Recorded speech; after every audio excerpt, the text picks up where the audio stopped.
Hello students, how are you all? मस्त हो ना? यस. तो as you all know that we have completed 3 main chapters of our chemistry subject. तो हमने पहले 3 चैप्टर कंप्लीट कर लिए. आज से हमें 4th चैप्टर शुरू करना है, जिसका नाम है chemical bonding and molecular structure. ये इस चैप्टर का नाम है. Chemical bonding and molecular structure, ये हमारे आज के इस चैप्टर का नाम है जो हमें शुरू करना है. बेसिकली ये चैप्टर बहुत ही ज़्यादा इंफॉर्मेटिव है, जिसमें आपको मॉलिक्यूल्स के बारे में काफ़ी चीज़ें पता चलेगी. मैं चैप्टर को शुरू कर रहा हूँ, पर उससे पहले हम लोग इसका इंट्रोडक्टरी पार्ट करते हैं. ठीक है? जैसे हम लोग इंट्रोडक्शन के बारे में डिस्कशन करें, अगर हम लोग इंट्रोडक्शन के बारे में डिस्कशन करें, देखो जैसे कि यहाँ पर हम लोग ने chemical bonding and molecular structure chapter का नाम है. ठीक है? तो पहली बात तो ये है कि हम लोग मैटर के बारे में समझते हैं कि मैटर क्या होते हैं. बेसिकली चैप्टर नंबर 1 के अंदर आपने मैटर की डेफिनेशन पढ़ी थी कि मैटर वो होते हैं जो यूनिवर्स में छोटी सी छोटी जगह भी, यानी कि यूनिवर्स की थोड़ी सी जगह भी ऑक्यूपाई करते हो, और जिसका मास होता है उसी को हम लोग क्या बोलते हैं? मैटर बोलते हैं. ठीक है? तो ये जो मैटर होता है, तो आज ये छोटा भी हो सकता है या फिर वो बड़ा मैटर भी हो सकता है. अपने घर का डोर भी एक मैटर है, और शुगर का एक छोटा पार्टिकल या सॉल्ट का एक छोटा पार्टिकल भी मैटर है. यानी कि कुछ मैटर साइज में छोटे हैं, कुछ मैटर साइज में बड़े हैं, लेकिन मैटर है तो सही, विजिबल भी है हमें. तो ये मैटर के अंदर बहुत सारे एटम्स जो रहते हैं इकट्ठा होते हैं, एकजुट होकर रहते हैं, ग्रुप में रहते हैं, और तभी वो रह पाते हैं. तो जब ये मैटर एक दूसरे के साथ जुड़े हुए रहते हैं, कनेक्टेड रहते हैं, तो इन एटम्स को एक साथ रखने वाला कोई ना कोई ड्राइविंग फोर्स तो जरूर होगा. समझ में आया कि नहीं? ऐसा कोई ना कोई अट्रैक्टिव फोर्स तो जरूर होगा जो इन मैटर को एक साथ रखता हो. समझे? तो वो जो चीज होती है जो इन मैटर को जोड़ के रखता है, उसको बोल दिया, यानी कि एटम्स को मैटर के अंदर जोड़ के रखता है, उसको हमने बोल दिया दैट इज केमिकल बॉन्डिंग. हम लोग बात करें कि भाई हम घर में एक साथ रहते हैं, तो आप स्टूडेंट हो, तो आप आपके पापा से, फादर और स्टूडेंट मतलब कि बच्चे की तौर पे कनेक्टेड हो पेरेंट्स से. आपका भाई बहन है तो आप उनके ब्रदर सिस्टर हुए. ठीक है? आपका फ्रेंड कोई है, तो जैसे आप एक मान लो कि एक घर में हो और आपके घर में अलग अलग मेंबर्स हैं, तो वो हर एक मेंबर के साथ आपका कोई ना कोई रिलेशन है. दादाजी के साथ रिलेशन है, दादा और पोते का या पोती का, बराबर कि नहीं? सेम वे पापा के साथ है तो बेटा या बेटी का. समझे? सिस्टर ब्रदर के साथ वो रिलेशन, यानी कि वहां पर आप कोई ना कोई प्रकार के, एक अलग प्रकार के इमोशनल बॉन्ड से कनेक्टेड हो.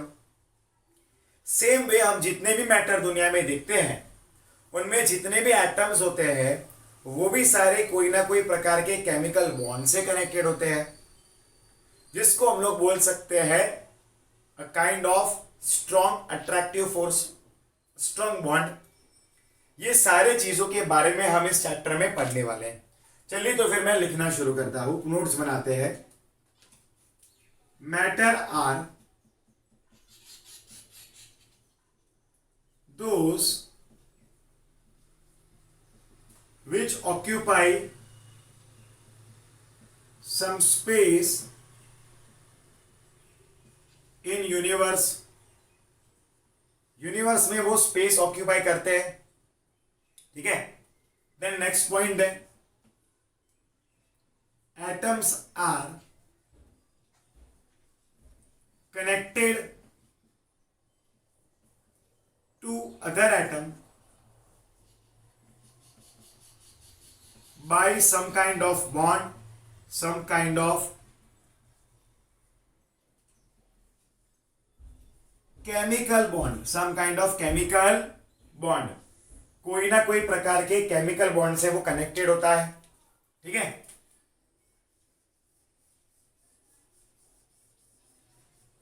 देन नेक्स्ट, समझ रहे हो कि नहीं आप लोग, कोई ना कोई प्रकार के केमिकल बॉन्ड से कनेक्टेड है। अब यहां पर अगर हम देखें तो अलग अलग मॉलिक्यूल में चाहे एटम एक आधा सेम हो, कॉमन हो, पर उसका जो रेशियो है कनेक्ट होने का वो अलग अलग होता है।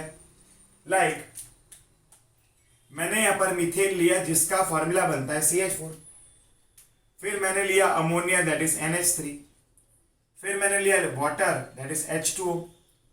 अब यहां पर अगर हम देखेंगे तो हमने 3 एग्जाम्पल लिए हैं कोई भी एक मॉलिक्यूल की, कोई भी मॉलिक्यूल्स के। अब ये मॉलिक्यूल में हमारे पास 4 हाइड्रोजन है, ये मॉलिक्यूल में हमारे पास 3 हाइड्रोजन है, और ये मॉलिक्यूल में हमारे पास 2 हाइड्रोजन है। अब यहां पर आप देखोगे तो एटम इसमें एक कॉमन है, पर फिर भी उसका जो रेशियो है, उसका जो कंटेंट है वो अलग है। ऐसा क्यों हुआ? What is the reason behind it? वो हमें नहीं पता। जो हमें इस चैप्टर से पढ़ना है कि भाई मॉलिक्यूल अलग अलग में एलिमेंट अगर मान लो कॉमन है तो उनका जो रेशियो है, उनका जो कंटेंट है वो अलग अलग होगा, और इसमें जिस प्रकार का बॉन्ड होगा वो भी अलग अलग हो सकता है, रेशियो भी अलग एंड बॉन्ड भी अलग अलग होगा। देखते हैं और भी चीज है। अब ऐसा कैसे पॉसिबल है? ठीक है कि नहीं, ऐसा कैसे पॉसिबल है? हालांकि यहां पर इन एटम्स के बीच में, लाइक कार्बन एंड हाइड्रोजन के बीच में, नाइट्रोजन एंड हाइड्रोजन के बीच में, ऑक्सीजन एंड हाइड्रोजन के बीच में एक स्ट्रॉन्ग फोर्स ऑफ अट्रैक्शन होता है जो इन मॉलिक्यूल एटम्स को एक साथ जोड़ के रखता है, जिसको हम लोग ने बोल दिया है केमिकल बॉन्ड। क्या होता है? उसको हमने बोल दिया है केमिकल बॉन्ड। समझे कि नहीं? तो उसका डेफिनेशन दिया है, the attractive force which holds various constituent atom, ion etc together in different chemical species is called a chemical bond। भले एटम अलग अलग हो पर उसको एक साथ जोड़ के रखने वाले को, ऐसे स्ट्रॉन्ग फोर्स ऑफ अट्रैक्शन को हम लोग बोलते हैं केमिकल बॉन्ड। क्या बोलते हैं? Chemical bond. ठीक है, चलिए तो लिखते हैं, a strong force of attraction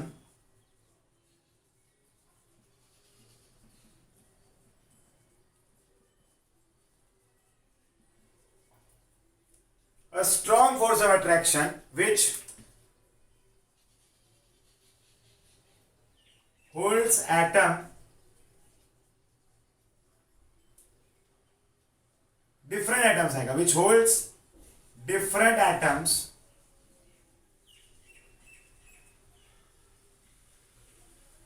in a molecule is called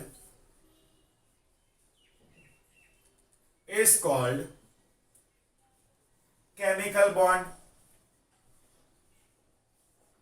basically यहां पर एटम की जगह पर आप आयंस भी हो सकते हैं, ठीक है, एक्सेट्रा। अब बेसिकली ये चैप्टर में हम लोग को मॉलिक्यूल्स की सारी डिटेल पढ़नी है कि उनके बीच में बॉन्ड कौन सा है, कैसे है, क्यों है, फिर हमें पढ़ना है उनके स्ट्रक्चर्स क्या है, और भी उनकी डिटेल्स हमें इस चैप्टर में पढ़नी है। अब अगर हम आगे के चैप्टर्स की बात करें तो वहां पर कहीं पे भी हमने मॉलिक्यूल के डिटेल्स के बारे में डिस्कशन नहीं किया है, लाइक उसके डिटेलिंग्स, अट्रैक्शन फोर्स क्या है, ये सारी चीजें, एंगल क्या है, बॉन्ड लेंथ क्या है, क्यों साथ में है यही एटम्स, ये सारे चीजों के बारे में हमने प्रीवियस चैप्टर्स में कंप्लीट नहीं किया। तो बेसिकली ये चैप्टर में here we will study complete details about molecule, bond वगैरह सब कुछ। लाइक मैं कुछ चीजें लिखता हूं, लाइक लाइक कौन से टाइप का बॉन्ड है वो पता चलता है, ठीक है, बॉन्ड कौन से टाइप का है, फिर बॉन्ड एंगल क्या है, बॉन्ड एंगल क्या है, फिर बॉन्ड लेंथ क्या है, एक्सेट्रा। ऐसी बहुत सारी चीजें हमें इस चैप्टर से पता चलने वाली है, ठीक है, समझे कि नहीं। मॉलिक्यूल की जन्म कुंडली ये ले सकते हो आप, तो पूरे मॉलिक्यूल की जन्म कुंडली से लेकर अभी तक की जर्नी कि भाई कहां पर कैसे रिएक्ट होगा, वहां तक हमें इस चैप्टर में डिटेलिंग मिलेंगी। लेकिन ये पूरे चैप्टर में हमें बेसिकली 4 थियरीज पढ़ना है डिटेल में। There are only 4 theories that we are going to study, that also in detail. Which are they 4 theories, कौन से हैं, which are that we are going to study, देखते हैं, चलिए।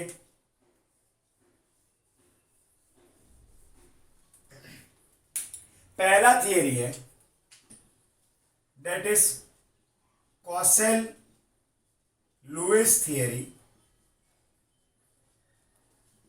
ठीक है। सेकेंड थियरी है दैट इज VSEPR थियरी, जिसका फुल फॉर्म है valence shell electron pair repulsion, ठीक है, VSEPR थियरी। तीसरा है VB theory, that is valence bond theory. And चौथा आखिरी थियरी है that is MOT, that is molecular orbital theory. तो बेसिकली हमें ये 4 थियरीज इस चैप्टर में पढ़ना है।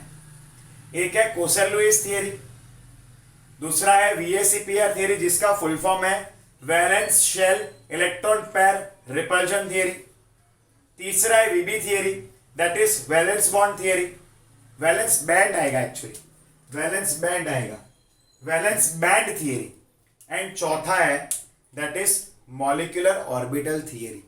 ये 4 थियरीज को हमें डिटेल में पढ़ना है और आज ही के वीडियो के लेक्चर में मैं आपको ये यानी कि कॉसेल लुईस थियरी पढ़ाना शुरू कर दूंगा, ठीक है बच्चों, क्लियर है। यस, तो जल्दी जल्दी से इसका स्क्रीनशॉट ले लो, take the screenshot of this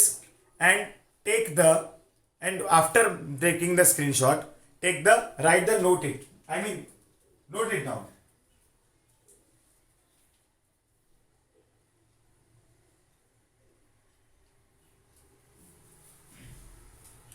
Okay, let's go to the new topic, that is Cossel Lewis theory. Let's go to the Cossel Lewis theory. Okay, that is the theory which we are going to start.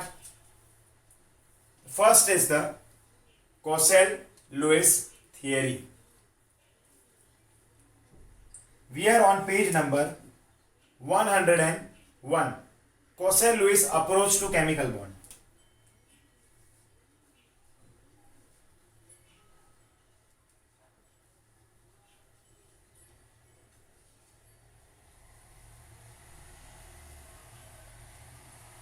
Okay, Cossel Lewis theory.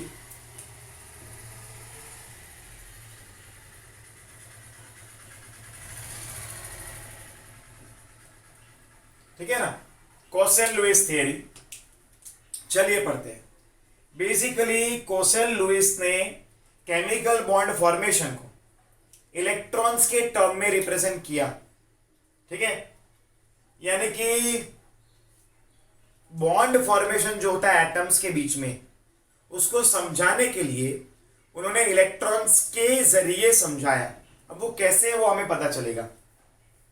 देखो वैसे तो उन्होंने बहुत सारे scientist आए जिन्होंने chemical bond के बारे में अटेम्प्ट किए समझाने के लिए, बट कॉसल लुईस की थियरी अच्छी तरह से एक्सेप्टेड हुई और उनका अटेम्प्ट सक्सेसफुल रहा कोई भी केमिकल बॉन्ड को एक्सप्लेन करने के लिए। ठीक है, कुछ हद तक सक्सेसफुल रहा। ठीक है, चलो देखते हैं। अब देखो सबसे पहली बात तो उन्होंने ये बताई कि सबसे पहली बात उन्होंने ये बताया कि एटम जो होता है उसके दो पार्ट्स रहते हैं। They are of two parts. पहला होता है that is positively charged kernel and second that is outermost shell। अब उनके कंसेप्ट के मुताबिक उन्होंने एटम को दो पार्ट में स्प्लिट कर दिया। कैसे क्या किया देखते हैं। लाइक हमने कोई भी एक एटम बनाया, लाइक यहां पर मैंने एटम का न्यूक्लियस बना दिया। ठीक है, फिर मान लो कि भाई मैं यहां पर सोडियम एटम ले रहा हूं, Z इक्वल टू 11 आएगा, 2,8,1। ठीक है, यानी कि 3 शेल बनाने हैं सोडियम में, पहला शेल, दूसरा शेल एंड तीसरा शेल। ठीक है, अब यहां पर 2 इलेक्ट्रॉन्स हैं, फिर 8 इलेक्ट्रॉन्स आएंगे।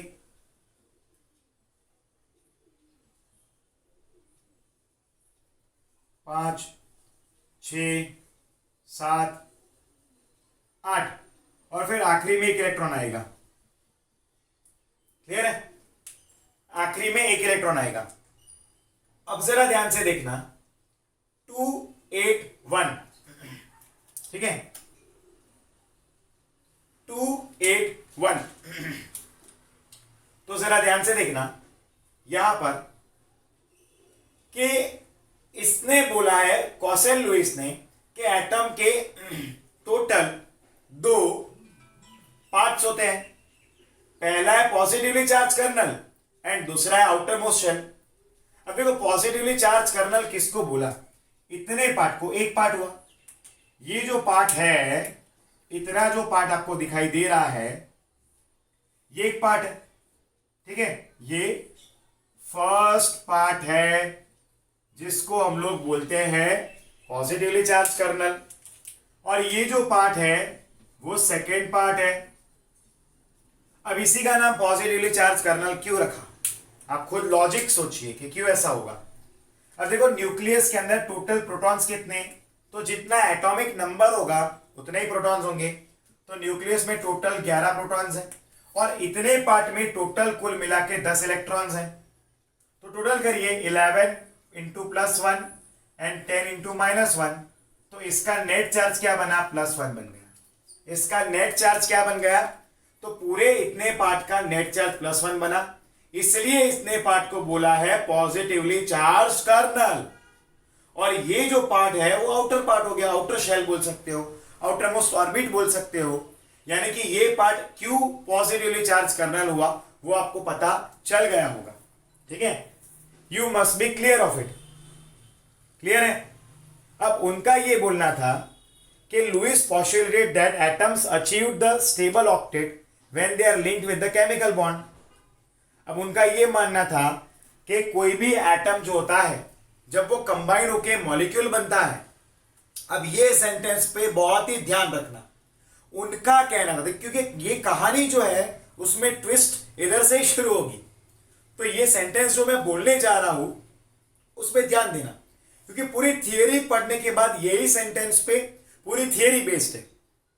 लाइक लुईस का कहना था कि अगर एटम्स को आपने इकट्ठा किया, आप मान लो भाई 2 हाइड्रोजन लिए, आपने क्या किया, आपने 2 हाइड्रोजन लिए और उनको कंबाइन करके हाइड्रोजन मॉलिक्यूल बनाया, या फिर आपने H2SO4 बनाया, या फिर आपने HCl बनाया, या फिर आपने H2O बनाया, या आपने कोई भी मॉलिक्यूल को बनाया। तो इनमें जो भी एटम्स इकट्ठा हो जाएंगे तो वो अपना ऑक्टेट कॉन्फ़िगरेशन करेगा, यानी कि आउटर मोस्ट में 8 इलेक्ट्रॉन करने के लिए ये जो एटम्स होते हैं वो या तो इलेक्ट्रॉन का शेयरिंग करेंगे या फिर वो इलेक्ट्रॉन का ट्रांसफर या गेन करेंगे। समझे कि नहीं? तो तभी उसका ऑक्टेट कॉन्फ़िगरेशन होगा, और जिस मॉलिक्यूल के सारे एटम ऑक्टेट होते हैं वही मॉलिक्यूल स्टेबल हो सकता है, वरना वो स्टेबल नहीं हो सकता है, और else it cannot be stable. ये एक फिक्स और एक कंफर्म चीज है, ऐसा लुईस का बोलना था। समझे? लाइक हमने H2 लिया है तो इसमें क्या हुआ है, शेयरिंग हुआ है इलेक्ट्रॉन का। कैसे क्या हुआ है वो हम आगे के वीडियो लेक्चर में देखेंगे। लाइक Na लिया है तो उसमें Na प्लस बना होगा, Cl माइनस बना होगा, ठीक है, और यहां पर इलेक्ट्रॉन का ट्रांसफर हुआ है। क्या हुआ? इलेक्ट्रॉन का ट्रांसफर हुआ है। समझे? यानी कि यहां पर क्या होता है कि इलेक्ट्रॉन्स का कहीं पर शेयरिंग हुआ है या कहीं पर ट्रांसफर हुआ है, लेकिन इन मॉलिक्यूल्स के अंदर एटम सारे के सारे क्या होने चाहिए? अगर ऑक्टेट है तो ही वो स्टेबल है, ऐसा लुईस का मानना था, वरना वो स्टेबल मॉलिक्यूल नहीं बन पाएगा। और इसी सेंटेंस के बाद पूरी थियरी आने वाली है कि सेंटेंस क्या है, all those atom which combine and form the molecule, if all the atoms are having octet configuration, then only they can form a stable molecule। तो ही वो स्टेबल मॉलिक्यूल का फॉर्मेशन कर सकते हैं। बट क्या ये सही है? इज इट ट्रू और is it untrue? What is the theory behind it? तो वो हम लोग पढ़ेंगे नेक्स्ट वीडियो लेक्चर में। इस बात को सस्पेंस रख के छोड़ते हैं, ठीक है? ओके बच्चों, तो फिर मिलते हैं नेक्स्ट वीडियो लेक्चर में। Till then good bye, take care, and ये सारे चीजों का स्क्रीनशॉट लेना मत भूलना। ओके, और थोड़ा सा बने तो सोचना, टेक्स्ट बुक में पढ़ना, ठीक है? जब भी नेक्स्ट वीडियो लेक्चर आने वाला होता है तो प्रीवियस वीडियो लेक्चर का जो थियरी पार्ट है वो टेक्सचुअल वो पढ़ लेना चाहिए, और नेक्स्ट जो आने वाला है उसके बारे में भी पढ़ना चाहिए। ऐसा करने से आपको अच्छी तरह से प्रिपेयर हो जाएगा। ओके बच्चों, बाय एवरीवन, टेक केयर।